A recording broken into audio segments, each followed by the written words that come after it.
அந்த தேவர்களுக்கெல்லாம் தேவனான சிவனை வணங்கி அர்ஜுனனின் தவத்தை குறித்து சொல்வதற்காக பெரும் சக்தி கொண்ட இந்த குந்தியின் மகனான அர்ஜுனன் தவங்களில் கடுமையான தவத்தை இமயத்தின் மார்பில் செய்து கொண்டிருக்கிறான்.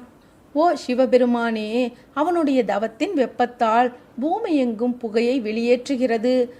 இந்த கடுந்தவத்திற்கான காரணத்தை நாங்கள் அறியவில்லை. இருப்பினும் அவன் எங்களுக்கு வழியை உண்டாக்குகிறான். அவனுடைய செயலை நிறுத்தும் என்றனர். ஆன்மாவை முழுவதும் கட்டுப்பாட்டுக்குள் வைத்திருக்கும் அந்த முனிவர்களின் இந்த வார்த்தையை கேட்ட அனைத்து உயிர்களுக்கு தலைவனுமான உமையவனின் கணவனுமான சிவபெருமானோ, அர்ஜுனனை குறித்து நீங்கள் யாரும் கவலைப்பட வேண்டாம். நீங்கள் அனைவரும் மகிழ்ச்சியுடனும் சுறுசுறுப்புடனும் நீங்கள் எங்கிருந்து வந்தீர்களோ அங்கேயே செல்லுங்கள். அர்ஜுனனின் இதய விருப்பத்தை நான் அறிவேன். சொர்க்கமோ செழிப்போ நீண்ட ஆயுளோ அவனுடைய விருப்பமல்ல. அர்ஜுனன் விரும்புவதை